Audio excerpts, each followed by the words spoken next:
Have you ever felt you're giving so much of yourself that there's barely anything left? Like you've lost touch with who you really are and you're not quite sure how to get it back?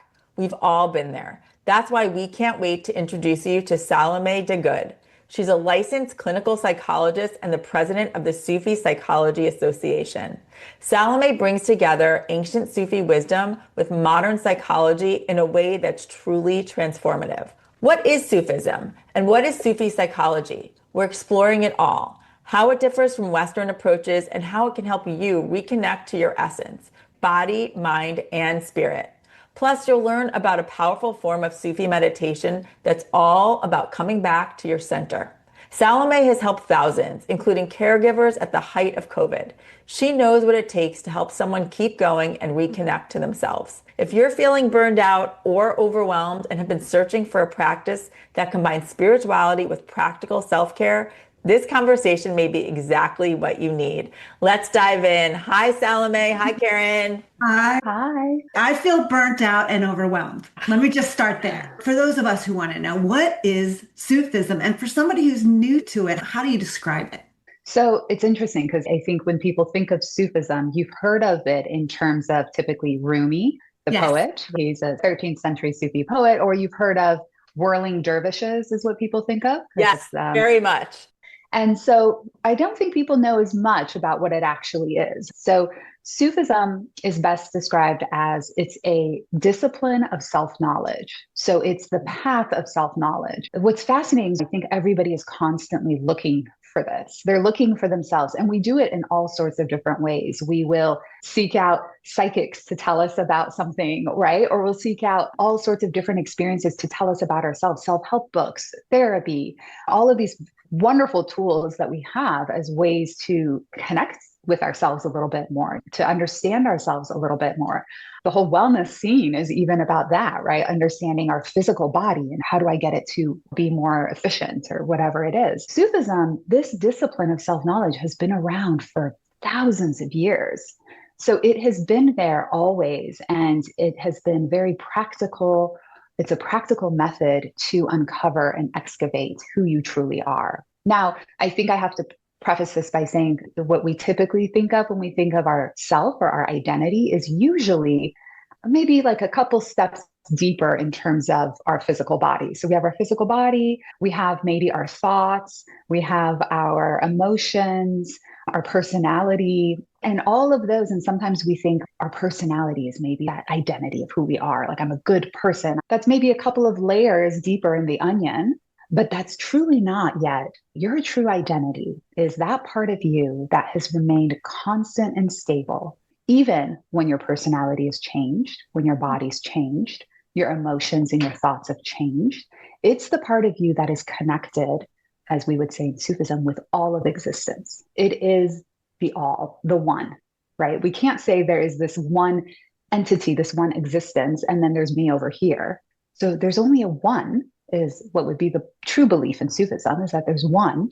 And as such, we are part of the one. Now we've got all these other layers to us because we're in this physical world, but Sufism is about connecting you to that very truth of your existence. And I'm trying to think about it even as on a soul level, or speaking of the soul. To me, it's even broader than that. Would you say it is connected to what we might speak of as soul? One of the very early lessons in Sufism is that words do not convey meaning. And that becomes so clear when I have these discussions because it became clear to me early on in my career that what I talk about might be different than what someone else is meaning to talk about, but we're using the same words. I guess it depends on how we're defining soul, Yes, right? I would agree with that. I think in terms of Sufism, at least this is all my understanding of Sufism. I want to clarify that. It's such an individual journey for each person within. And the soul is almost one of almost like the middleman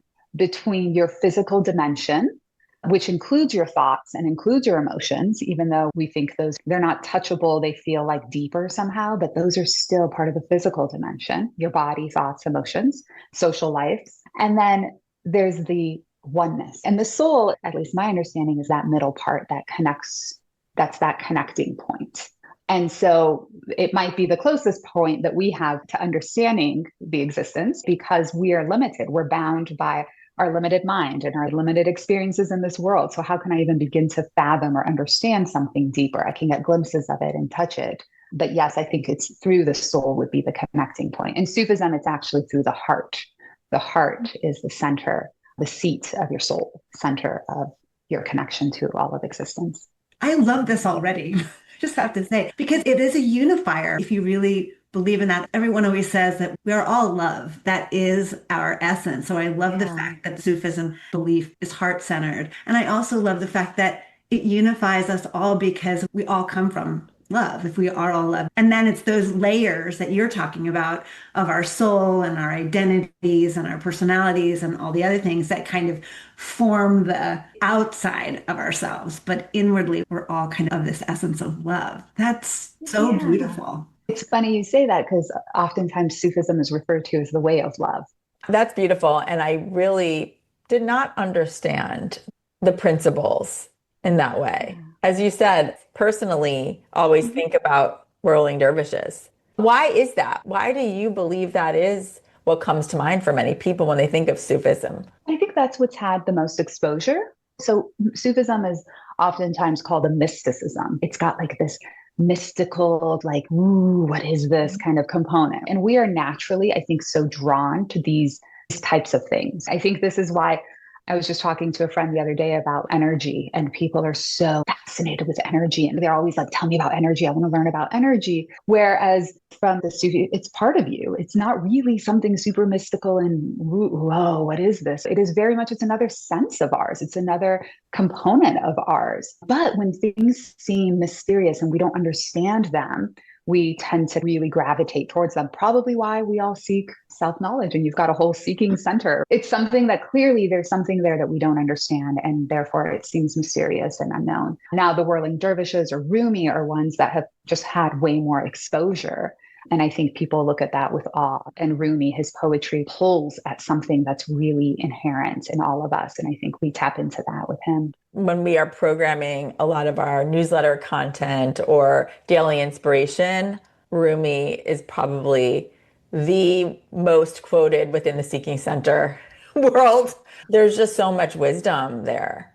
Absolutely. It's interesting. So we're talking about this oneness that you were just talking about. And it's probably worth mentioning that Sufism it's oftentimes called the inner dimension of Islam. And so it is connected. And I think that's important because a lot of Rumi's poetry also, it has these qualities of Islam, but a lot of times they've been taken out of that context for the West. So you'll find some of the interpretations are a little off. But I do want to emphasize that because you don't want to forget where something is coming from and what its background is, because then it gets watered down and it gets further and further from its reality. However, because as I mentioned, Sufism is this internal journey of self-knowledge. When I say the word Islam, it is not typically what is thought of in mainstream, which is an organized religion group of people on a specific path. Like it is and it isn't. It's such an individual journey. And modern day, what we see in most of the religions is they were also a way of life and government of the land. This has been the reality of Christianity, of Islam, of all the different religions, is that they were also political in that sense.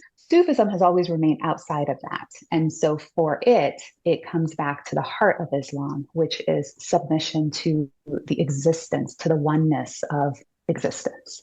That is what Islam actually means, is submission. And so through Sufism, when you're talking about that inner dimension of Islam, you're talking about a submission to the oneness of existence, and for each person to find that within themselves and how to connect to that truth of who they are, which is connected to this oneness of existence.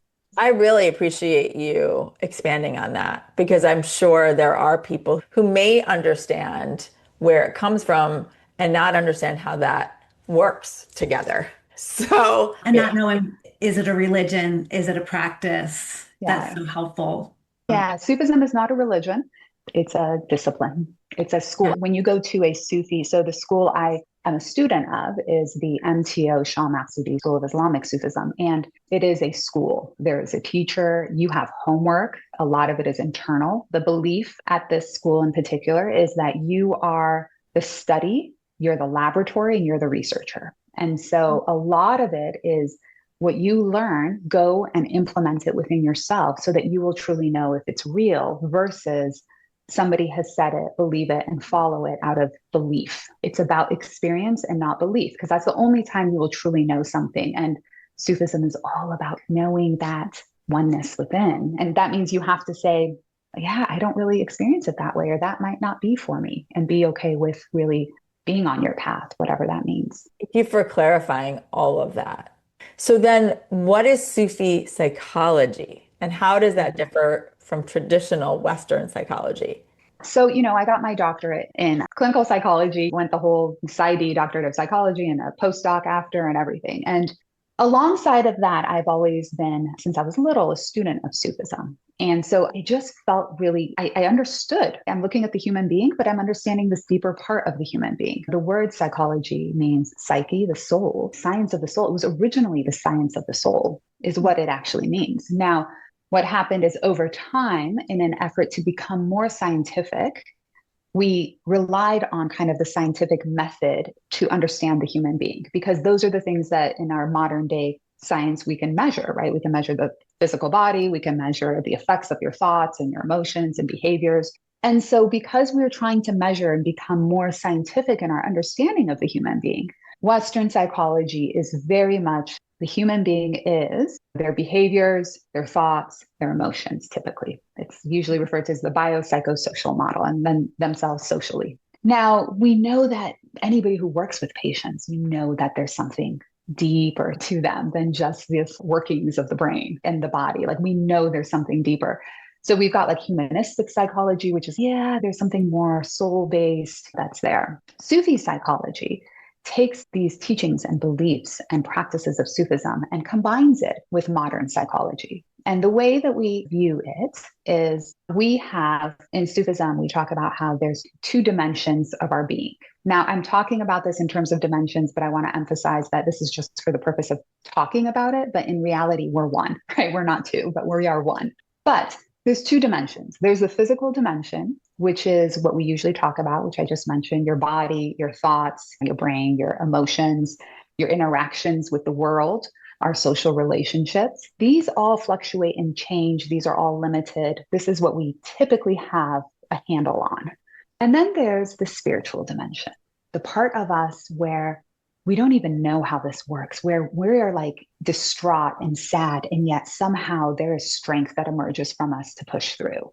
Where creativity, you come to draw something and you create something absolutely brand new that's not coming from your brain, because your brain just gathers data. It's something completely brand new.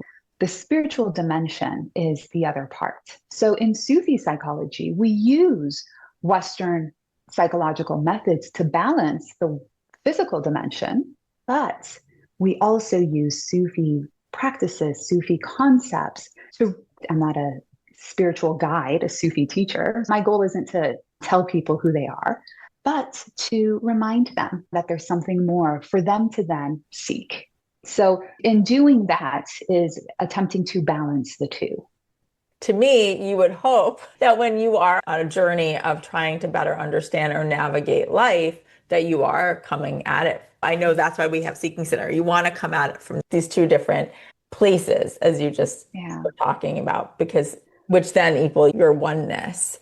I just think it's so interesting that so many of us haven't heard of Sufi psychology, which is why we're talking about it today. It seems like you're leaving such an important part of the person off the table. If you're just focusing on the experiences and the emotions, there's this whole other dimension, as you have said, that is not being addressed in the traditional psychology. So it feels like you need both really to get the full picture. You think about it this way, it depends on where the person is at. If somebody comes to me and they are struggling with panic attacks and anxiety, that's very much at this physical dimension. It's their emotions are up, their thoughts are going, right? Their body is now completely in disarray. So it would make sense that modern psychology says, okay, how do we cure? We've got this anxiety disorder. What do we do with that? Let's give them coping skills. Let's teach them how to reframe the thoughts in their minds, right? And in order to quiet the system, quiet the thoughts, all of that. But I think we can't really expect modern psychology to then direct someone to something deeper, because that's not something we don't have the tools to measure it. How do you measure the soul or the spirit? There are no tools. So how can they accept that as being truly something of someone's? Whereas these ancient traditions, they've been around before we needed tools to measure. The tools were, let's develop them internally, and then you discover it and you have the tool on your own. So I think it is what it is. And not everybody even is interested in this. I agree with right? that. I think that is true. And you do have to be ready and open enough to really talk about this other side of ourselves that we all on this call or on this podcast, we all acknowledge that other side. But yeah, I think that's very true. And I think it's really interesting because you have the background of both. Yeah. And I'll give this example because this is probably one of my favorite examples of a client I was working with. But she was a young girl. She was 15, maybe younger, 14. It was a few years ago. And they had seen numerous therapists and psychologists, and she had an extensive history of self-injury, suicidality, very depressed. She was very isolated. She's had unique interests that people her age typically didn't have, and she felt very alone. And so we started working together, and maybe about 6 months in, at this point, she hadn't self-injured for 6 months, and she hadn't had suicidal ideation in 6 months, at least not in the same way. And she's doing great. And it was suicide awareness at school. And so part of Suicide Awareness Week at school is they give questionnaires measuring people's depressive levels. And so she takes the questionnaire and she scores off the charts on everything. And so they call her down into the therapist's office at school. And she says, "Are you okay? I'm so worried about you. Are you okay?" And my client said, "Oh yeah." My thoughts are just, they go down this path, especially when I'm feeling lonely and blah, blah, blah. So my thoughts go there, and yeah, my emotions get sad sometimes. But I know it's going to pass. So I'm keeping with my art, and I'm doing my this as this kind of comes and goes, and this wave will pass. And so the therapist was like, "Do you have a therapist?" And she said, "Yes." She said, "Can I call her?" She called me and she said, "Is she okay?" And I said, "Yeah, she's fine." What happened with her, or in her case, is one, there's the hormonal piece. Your emotions are all over the place. You're feeling all sorts of things, right? She had gotten to a place which was so impressive, I think, even for me, for everyone, where she was viewing herself in this way of, my thoughts aren't me, right? I know what my thoughts are, and they are in reaction to X, Y, and Z, and they're telling me this and this. Okay. My emotions, which are also a part of me, but not me, are feeling this and this. They're just going to come and go, and this is going to pass, and I'm going to do what I'm doing right now until these subside. What an incredible concept to be able to connect with yourself in such a way that you recognize that your thoughts are not you. It's like she read Eckhart Tolle and Michael Singer at that age and understood. Or she worked with a really good counselor.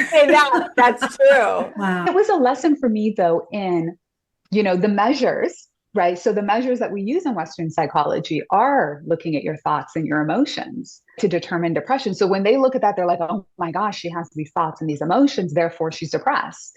But you talk to her 1,000%. and she doesn't. She's relying on something a little deeper to understand her experience of life. I would imagine that the therapist at school was floored and maybe was calling you after that phone call. Listen, I do not take credit for that. That was all her stuff. I was as much stunned and like taking notes for my own journey watching her. Wow, that's really cool. And why do you think many of us have become disconnected from our own essence, that oneness in this modern world? I think it's natural. Listen, when we look at like the story of us, and we're only picking up the story halfway through, right? Where we're born. We didn't just come to existence here. We're picking up the story here and thrown into a new world, right? A limited world. We don't know things. Babies trying to figure it out when they're first learning that they can make their limbs move, and they're so fascinated. That's just physically, but also think about mentally. Like, we don't know how to think of things, how to connect. So what do? We do the only thing that's natural, which is we rely on a parent to tell us what is what, how to determine things, how to make sense of the world. We rely on our society to tell us good, bad, wrong, how we're supposed to live. We don't know really. And on top of that, our brain, and this is, I think, the thing that people don't take into consideration, we've never learned, especially in our culture, we have never learned how to control the brain. So for us, it's just this incredibly powerful organ. What the brain does, and is the entire job of the brain, is just to take in as much information as possible, store it. And then as you encounter anything, it digs through what you've already gathered and says, oh, this is what this is, and then looks for risk and tries to predict and keep you safe. This is the purpose of the brain. So this is why it's so hard to break out of what you've encountered and what you've grown up with. If you grew up with a really bad experience with a dog, for example, next time you see a dog, your brain is like, nope, I know what this is. This is going to hurt you. Alarm. So I think all of this is natural for growing and for being in this new world, is that we do this. And especially if we come from, there were people who connected us or told us how to connect back, or there is this other part, I think it makes sense that we would be here. And then part of it is now we're digging through and trying to figure out what's what. And it's hard to do when the other part of the human experience that I think is so powerful are emotions. Emotions really move us. They feel scary, they feel drastic. And so it's hard to move past and go a little deeper when you are really acting on emotion. So we're avoiding the bad constantly because it feels so bad. And we're trying to seek out the good because we're just reacting to these stimuli. And we're also not taught any of this. Robin and I say that all the time. We always learn so much about how there's so much knowledge and tools that we could use, especially like as children, we're not taught that we have an essence, that we are one. Most of us don't learn that. Our experiences and all our outside world influence us. And that's our point of reference for everything. If we could just start with what you're talking about, I think it would be a much more clear path for all of us to follow. Perhaps. I think the other thing too is I wonder if it's even possible, because I keep thinking about this a lot in terms of my own experience growing up. And I can tell you that part of youth is there is an incredible amount of vibrance and energy and just wanting to experience and know.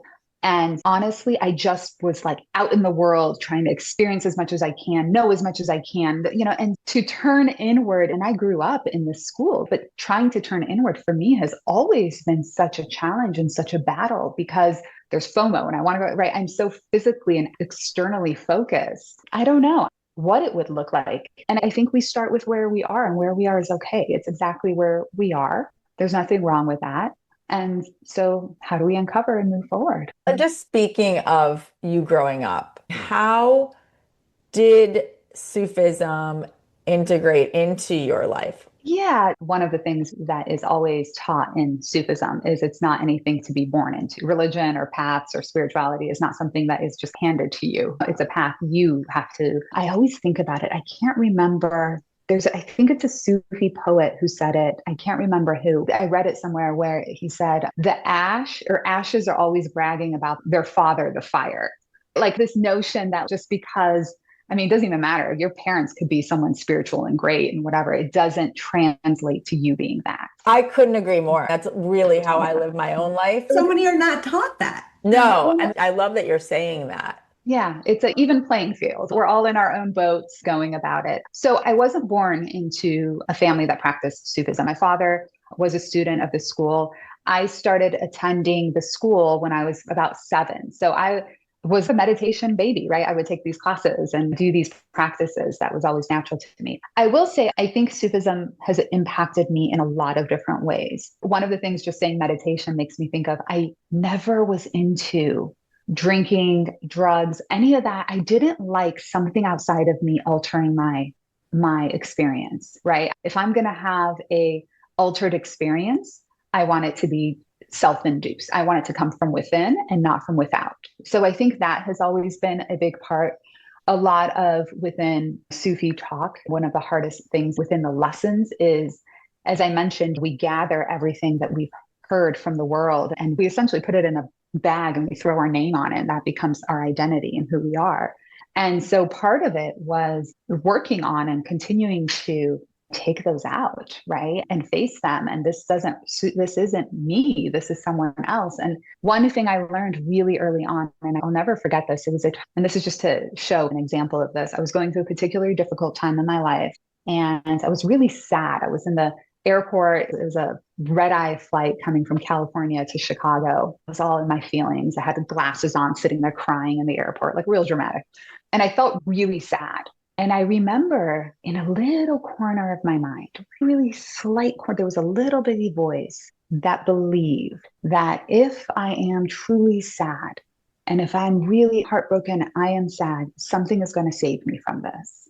I truly believed that. Like I believed that. And I remember that moment, like I caught it, right? This thing happens all the time within me. I just never knew it. And I caught it and I was like, where am I getting this? Do I have experience? How do I know that something is going to save me? And I remember, and then all of a sudden I realized all the TV shows, all the chick flicks, all the cartoons, everything we've seen, damsel in distress, someone's crying, enter knight on a shining armor, white knight, right, or white horse, rescuing you. Like this has been a part of what my belief system was, that if I am just really sad and I'm broken, the clouds are going to part, I will be saved. And that moment of recognizing that this is not a thing. This is something I've gathered. Even stories of miracles and salvation, right? Even those, I'm like, these are all things I've gathered. And I was hoping, and I'm really hanging on to, because the alternative is it's up to me.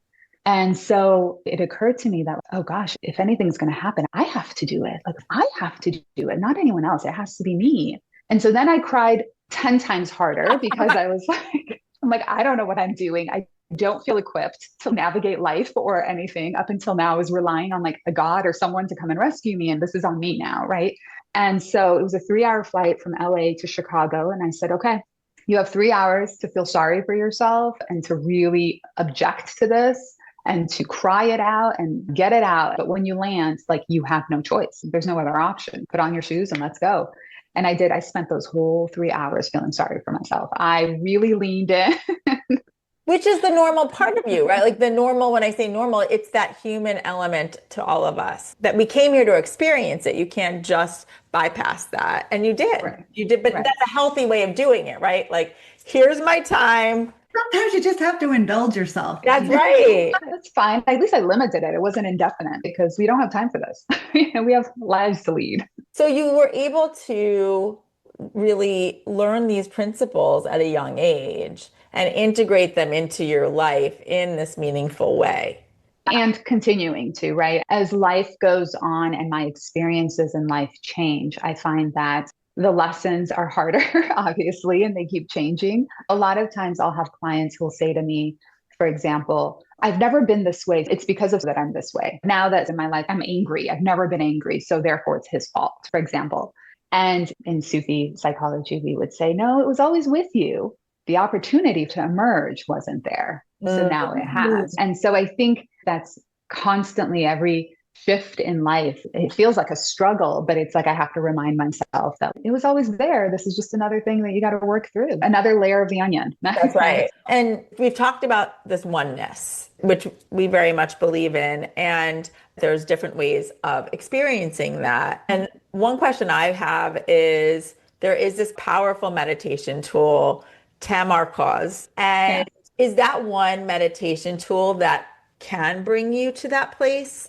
And how does that differ from other meditation or mindfulness practices? It's a Sufi meditation practice. Tamarkoz means it's the art of self-knowledge through concentration and meditation. A true Tamarkoz like session, like the ultimate goal of Tamarkoz is heart concentration. We just talked about the heart being the gateway to the soul, right? To this other dimension.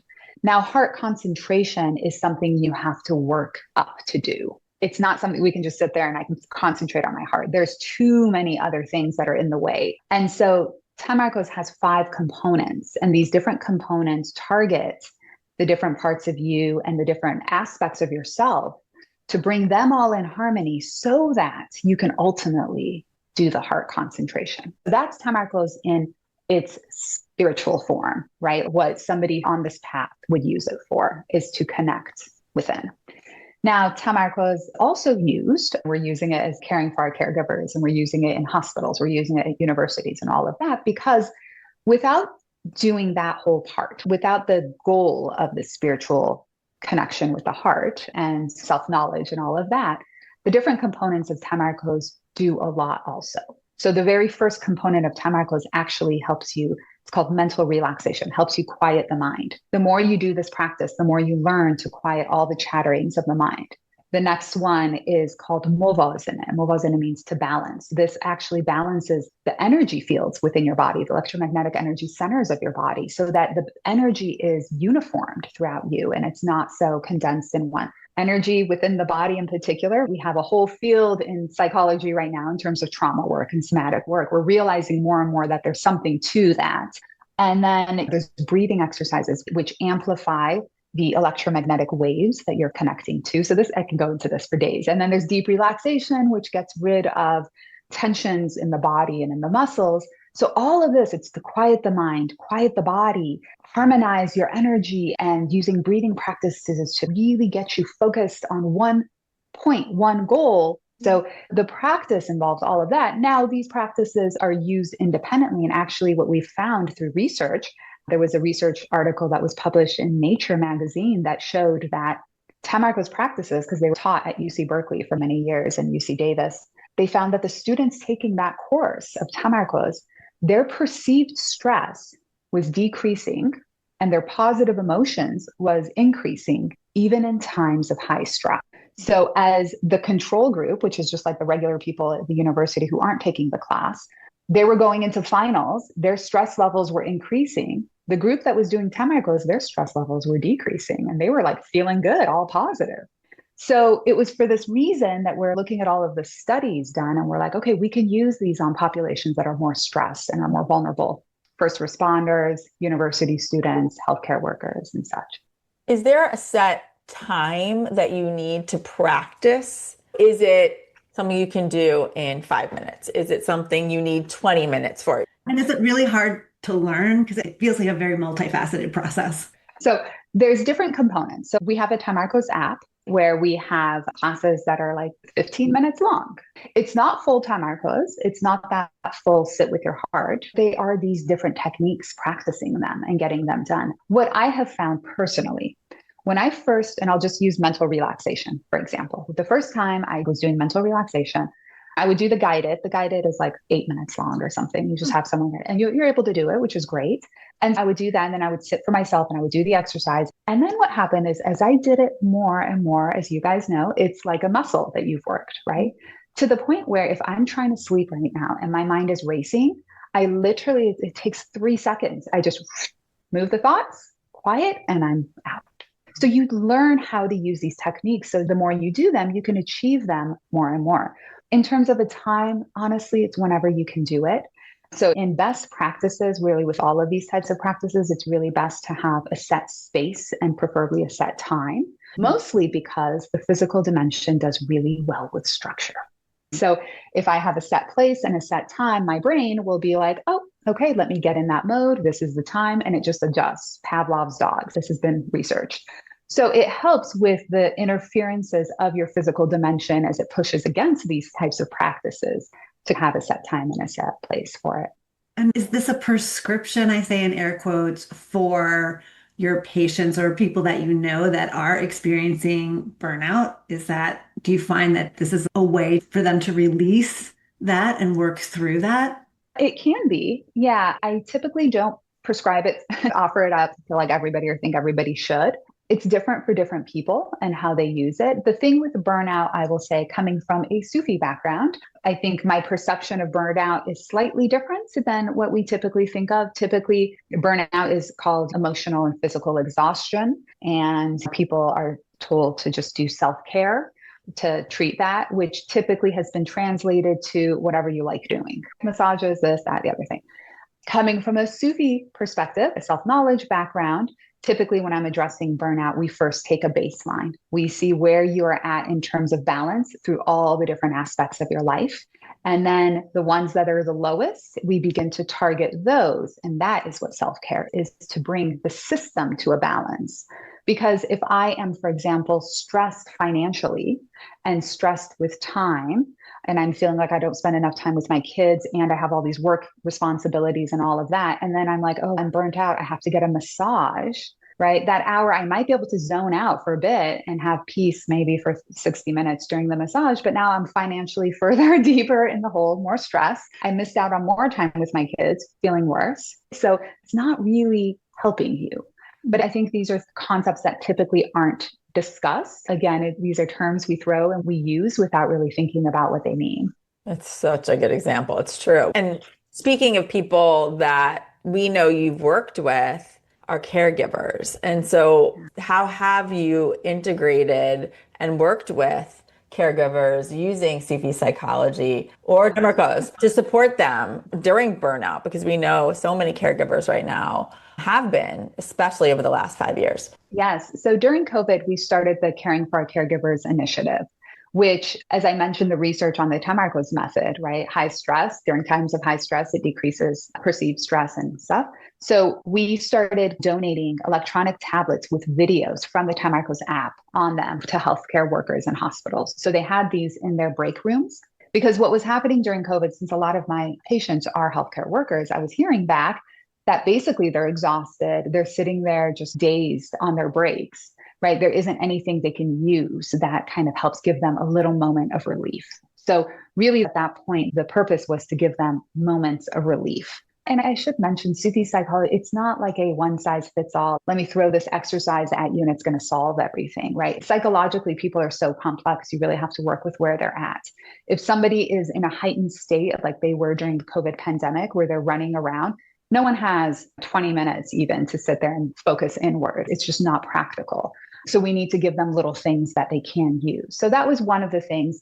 The main thing in terms of how I work with caregivers now, oftentimes at hospitals, I do workshops for them. In addition, I do lectures for residents, as well as we teach a course at Shenandoah University for medical students. So we're trying to get them ahead of time for them to learn these things. But one of the things I have found personally in working with this population is they have been trained for so long to help others, to focus on others, decades that they are trained to just look at others, help others. They work hard, they put their needs last and go.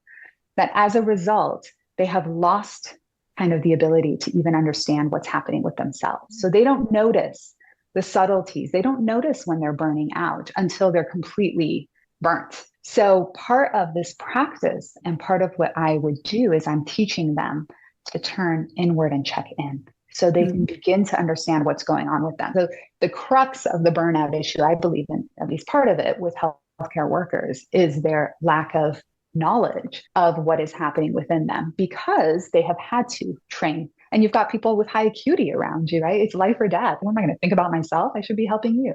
So for this reason, Sufi psychology and Sufism really just plays in beautifully with this population. Wow. Such an important gift you're giving them. And I hear what you're saying. I'm sure so many of them are just waking up to the fact that they're burnt out because, like you said, they're just going so fast. How about for you, Saloumeh? How has Sufi psychology impacted you and your own life?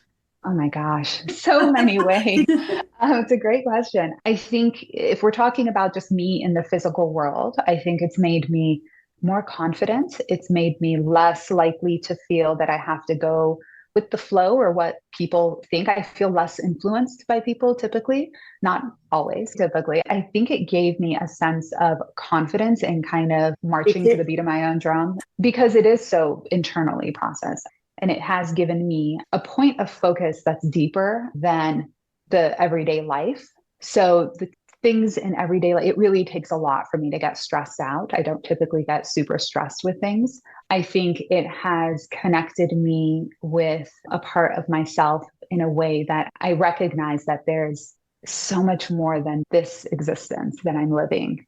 And that gives me something solid to hold on to as I go through life and all of that. And I think it's incredibly humbling. It shows you really all the flaws of how you are in your being, which is very human. I did an interview once, this was during COVID and they asked me, what is the thing I learned the most during caring for our caregivers, our initiative?